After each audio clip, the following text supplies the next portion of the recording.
Hello friends, welcome to my YouTube channel. आज के video में हम बात करेंगे यहाँ पे आपको जो न्यू वैकेंसी निकल के आई है कैसे step by step form fill up कर सकते हैं। जो कि यहाँ पे बिहार लेजिस्लेटिव काउंसिल की तरफ से यहाँ पे आपको वैकेंसी आई है। आपको इसका फॉर्म का नोटिफिकेशन का लिंक और अप्लाई फॉर्म और डायरेक्ट लिंक आपको डिस्क्रिप्शन में प्रोवाइड किया हूँ। ये फॉर्म के लिए जो क्वालिफिकेशन रिक्वायरमेंट है ट्वेल्थ भी आप अप्लाई कर सकते हैं, ग्रेजुएशन भी यहाँ पे आप अप्लाई कर सकते हैं। अप्लाई करने से पहले आपको एक बार नोटिफिकेशन अच्छे से देख लेना है, जो मैंने आपको डिस्क्रिप्शन में ही प्रोवाइड किया हुआ है। जैसे यहाँ पे आप एप्लीकेबल रहेंगे फॉर्म अप्लाई के लिए, तो यहाँ पे आपको न्यू रजिस्ट्रेशन पे क्लिक करना रहेगा। जैसे आप यहाँ पे न्यू रजिस्ट्रेशन पे क्लिक करते हो, यहाँ पे आपको 5 स्टेप है, यहाँ पे आपको कंप्लीट करना रहेगा। यहाँ पे अपना पोस्ट सिलेक्ट करना, personal assistant, stenography, data entry operator, lower division clerk, जो भी आप एप्लीकेबल रहेंगे वो यहाँ पे सिलेक्ट करना। कैंडिडेट का यहाँ पे नेम लिखना, कैंडिडेट का यहाँ पे नाम लिखना जो कैंडिडेट के 10th के मार्कशीट पे रहेगा।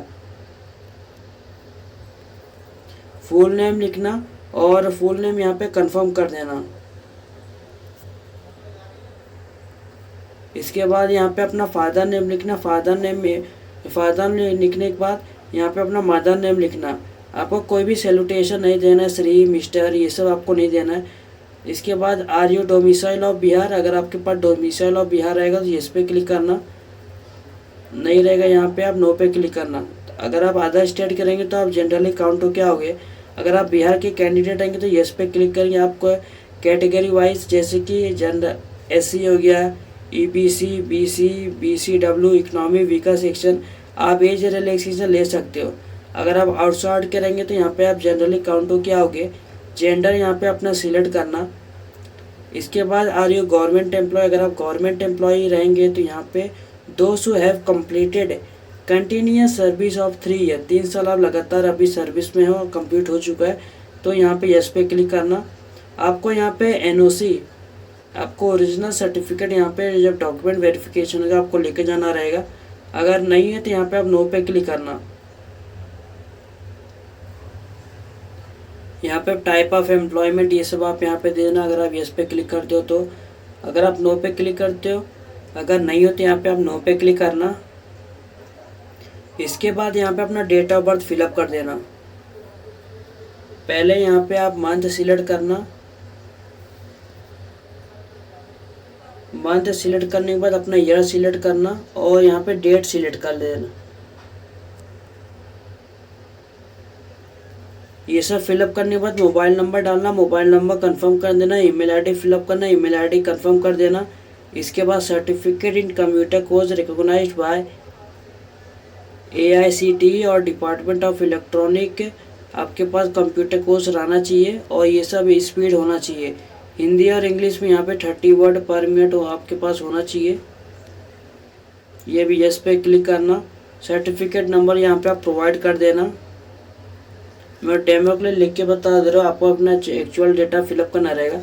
सर्टिफिकेट भी वहाँ पे रहेगा सब।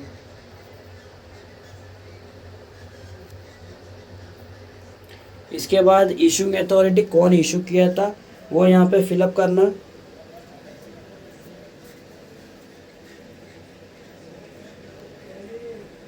अगर ये नहीं है तो यहाँ पे नो पे क्लिक करना। और सेकंड पे यहाँ पे typing speed in Hindi and English ये आपको रहना चाहिए। इसके बाद do you process likely to process on और before the advertisement date essential and education, अगर आप रहेगा तो यस पे क्लिक करना, नहीं तो यहाँ पे नो पे क्लिक करना। इसके बाद इधर ये डिक्लेरेशन पे टिक करना, सबमिट पे क्लिक करना। यहाँ पे आपका यस आपके पास रहना चाहिए, technical qualifier prescribed for the post के लिए। इसके बाद सबमिट पे क्लिक करना। यहाँ पे लिखा हुआ है, यहाँ पे आपका name, father name, mother name, submit कुछ भी गलती हुआ रहेगा उसको करेक्शन कर लेना। बाद में आप चाहोगे तो भी आप करेक्शन नहीं कर पाओगे। अगर आपका सब सही रहेगा तो ओके पे क्लिक करना। रजिस्ट्रेशन करने के बाद यहाँ पे आपका रजिस्ट्रेशन नंबर, पासवर्ड यहाँ पे आपको देखने को मिलेगा। इसके नीचे आएंगे तो यहाँ पे आप लॉगिंग अगर आपका फॉर्म जैसे कि सर्वर बहुत हाई रहेगा तो आप बैक पे चले जाओगे, तो आप दोबारा से लॉगिन कर लेना। अगर आपका सर्वर वहाँ पे रहेगा तो आप नेक्स्ट पे क्लिक करना। नेक्स्ट पे क्लिक करेंगे तो यहाँ पे आप पर्सनल डिटेल आपको फिलअप करना रहेगा। पर्सनल डिटेल में करस्पॉन्डिंग एड्रेस आप फिलअप करना जहाँ पे आप रह रहे हो। एड्रेस 1 एड्रेस 2 में पूरा एड्रेस यहाँ पे फिलअप करना। अपना स्टेट यहाँ पे आप सिलेक्ट करना, कौन से स्टेट से आप बिलोंग करते हो, और अपना डिस्ट्रिक्ट यहाँ पे आप सिलेक्ट करना। इसके बाद कंट्री सिलेक्ट करना, अपना पिन कोड दे देना। पिन कोड देने के बाद जो करस्पॉन्डिंग एड्रेस आपने फिलअप किया है, मतलब जहाँ पे आप रह रहे हो, और परमानेंट एड्रेस मतलब जो आपके आधार कार्ड पे रहेगा, दोनों अलग अलग रहेगा तो अलग अलग फिलअप करना। दोनों सेम रहेगा तो इस पर यहाँ पे टिक पे क्लिक करना, आपका डेटा ऑटोमेटिक यहाँ पे फिल हो जाएगा। इसके बाद कैंडिडेट का यहाँ पे पर्सनल डिटेल, मैरिटल स्टेटस यहाँ पे आपको फिलअप करना रहेगा। आइडेंटिटी कार्ड में यहाँ पे driving licence, PAN card, passport, Aadhaar card जो भी आपके पास अवेलेबल रहेगा वो सिलेक्ट करना और यहाँ पे उसका नंबर दे देना। फिर इसके बाद यहाँ पे visible mark of identification of candidate, अगर बॉडी में कोई भी तेल का निशान रहेगा या कटआउट का निशान रहेगा तो यहाँ पे लिख देना, नहीं तो यहाँ पे नो मास्क लिखना। इसके बाद एडिशनल डिटेल यहाँ पे आपको फिलअप करना रहेगा। आपके ऊपर कोई भी क्रिमिनल केस चल रहे होंगे तो यहाँ पे यस पे क्लिक करना, उसका डिटेल फिलअप करना, डिटेल ऑफ क्रिमिनल केस। अगर नहीं है तो यहाँ पे नो पे क्लिक करना। आपके ऊपर कोई भी FIR रजिस्टर हुआ है तो यस पे क्लिक करना, उसका डिटेल फिलअप कर देना। नहीं है तो यहाँ पे नो पे क्लिक करना, नेक्स्ट पे क्लिक करना। इसके बाद यहाँ पे आप पर्सनल डिटेल कंप्लीट हो जाएगा तो एजुकेशन डिटेल यहाँ पे आपको फिलअप करना रहेगा। अप्लाई करने से पहले एक बार नोटिफिकेशन आप देख लेना, कोई कोई किसी किसी के लिए 12th रिक्वायरमेंट है, किसी किसी के लिए 12th रिक्वायरमेंट है। और अगर आप ग्रेजुएशन के लिए अप्लाई कर रहे होंगे तो सेम टू सेम यहाँ पे आप ऐसे करेंगे। अगर आप ओनली जिसके लिए 12th अप्लाई करेंगे तो ये इतना फिलअप करेंगे तो भी चलेगा। Name of the school, 10th का यहाँ पे आपको स्कूल का नाम देना रहेगा।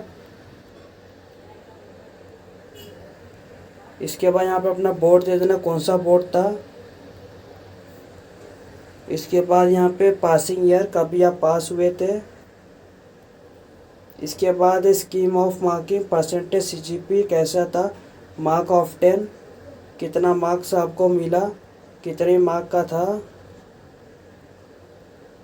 और परसेंटेज पे क्लिक करेंगे, आपका यहाँ पे एक्यूरेट परसेंटेज आ जाएगा ऑटोमेटिक। डिवीज़न यहाँ पे first class, second class, third class जो भी आप करेगा सिलेक्ट कर लेना।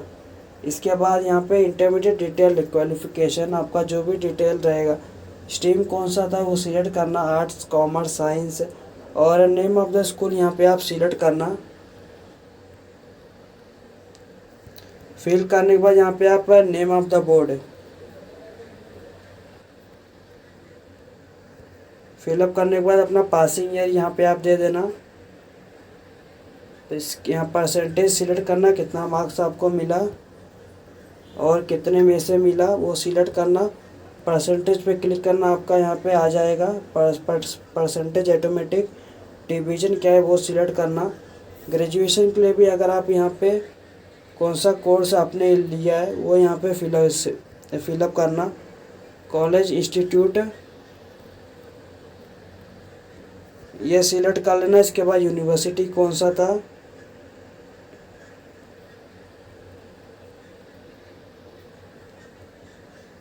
ये फिलअप करने के बाद पासिंग ईयर यहाँ पे आप दे देना, कभी आप पास किए थे 12th ग्रेजुएशन। इसके बाद पासिंग स्कीम, परसेंटेज जो आपके से मार्कशीट पर लिखा रहेगा, परसेंटेज या CGP जो भी रहेगा आप वो फिलअप कर देना। इसके बाद मार्क ऑफ 10, कितना मार्क्स आपको मिला, कितने में से मिला वो फिलअप कर देना। इसके बाद यहाँ पे परसेंटेज पे क्लिक करेंगे, ऑटोमेटिक यहाँ पे आपका फिल हो जाएगा। डिवीज़न यहाँ पे आप सिलेक्ट करना, first class, second class, third class. इसके बाद नेक्स्ट पे क्लिक करना। नेक्स्ट पे क्लिक करने के बाद यहाँ पे कैंडिडेट का फ़ोटोग्राफ अपलोड करना रहेगा, रिसेंट साइज फ़ोटोग्राफ 50 KB से 100 KB के बीच में अपलोड करना रहेगा। और सिग्नेचर भी यहाँ पे 10 KB से 20 KB के बीच में यहाँ पे आपको अपलोड करना रहेगा। इसके बाद यहाँ पे आपको डॉक्यूमेंट अपलोड करना रहेगा। रिसेंट साइज फ़ोटोग्राफ अपलोड करना रहेगा 50 KB से 100 KB के बीच में। सिग्नेचर भी यहाँ पे आपको अपलोड सिग्नेचर हिंदी में यहाँ पे आपको अपलोड करना रहेगा 10 KB से 20 KB के बीच में। और सिग्नेचर इंग्लिश में भी आपको अपलोड करना रहेगा 10 KB से 20 KB के बीच में। आपको मैं ये फ़ोटोग्राफ और इंग्लिश सिग्नेचर आपको बता देता हूँ कैसे रिसाइज कर सकते हैं। PI7 इमेज टूल पे यहाँ पे आप टाइप करना।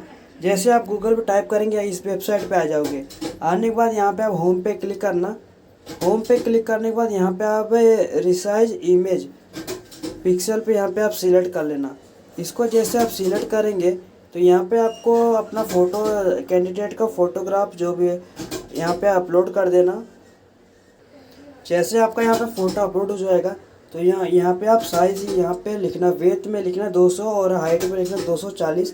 इसके बाद इस पर टिक करना। कॉम्प्रोमाइज़ यहाँ पे 50 KB से 100 KB यहाँ पे मांगा हुआ है। यहाँ पे आप 85 सिलेक्ट कर लेना और यहाँ पे रिसाइज इमेज पे क्लिक करना। जैसे आप रिसाइज इमेज पे क्लिक करेंगे तो यहाँ पे आप डाउनलोड कर लेना। ये आपका फ़ोटो तैयार हो गया। अब इसे डाउनलोड कर लेना। जैसे आपका फ़ोटो यहाँ पे अपलोड हो जाएगा आप उसे अपलोड कर देना वहाँ पे। यहाँ पे आपका देखिए अब अपलोड हो गया वही फ़ोटो। इसके बाद यहाँ पे आप सिग्नेचर भी इसी प्रकार का कर देना। इसके बाद यहाँ पे सिग्नेचर भी अगर आप अपलोड करेंगे तो यहाँ पे आप रिसाइज अनदर इमेज पे क्लिक करना। अगर आपको भूल चुके कहाँ पे जाना है तो यहाँ पे आप होम पे क्लिक करना। होम पे क्लिक करने के बाद रिसाइज इमेज पिक्चर पे क्लिक करना। इस पर यहाँ पे अपना सिग्नेचर अपलोड कर देना। सिग्नेचर जैसे यहाँ पे आपका अपलोड हो जाएगा यहाँ पे आपको इसका पिक्चर में लिखेंगे। यहाँ पे आप वेथ में 40 लिखना, हाइट में 60 लिखना। कॉम्प्रोमाइज़ यहाँ पे इस इमेज पे क्लिक करना। ये 10 KB से 20 KB के बीच में होना चाहिए। ये आप 18 सिलेक्ट कर लेना। इसके बाद यहाँ पे आप रिसाइज इमेज पे क्लिक करना। इस पर क्लिक करेंगे तो इसके बाद यहाँ पे आप डाउनलोड कर लेना।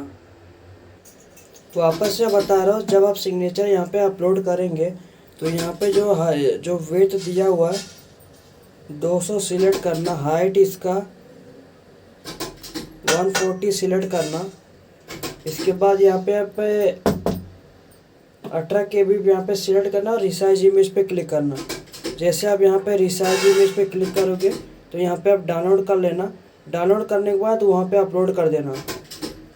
जैसे मैंने यहाँ पे आप देख सकते हो यहाँ पे अपलोड हो चुका है।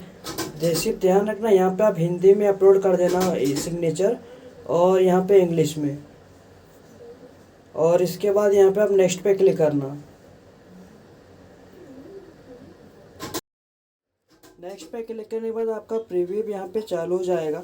अगर यहाँ पे देख लेना अगर कुछ भी गलती हुआ रहेगा एडिट पे क्लिक करके उसे एडिट कर देना। बाद में आप चाहोगे तो भी आप करेक्शन नहीं कर पाओगे। यहाँ पे आप हिंदी सिग्नेचर कर देना। मैं सिर्फ डेमो के लिए लिख के आपको अपलोड करके बताया। और अपलोड पेमेंट करने के लिए अगर आपका सब सही रहेगा तो यहाँ पे मेक पेमेंट पे क्लिक करना। आप UPI द्वारा डेबिट कार्ड, क्रेडिट कार्ड आसानी से आप पेमेंट कर सकते हो। पेमेंट करने के बाद इसी वेबसाइट पे दोबारा आना प्रिंट आउट निकाल लेना। इसी तरह मैंने आपको बता दी कैसे आप step by step form fill up कर सकते हैं। अगर आपको ये वीडियो अच्छा लगा तो लाइक शेयर सब्सक्राइब करिए, चैनल को फॉलो करिए। धन्यवाद।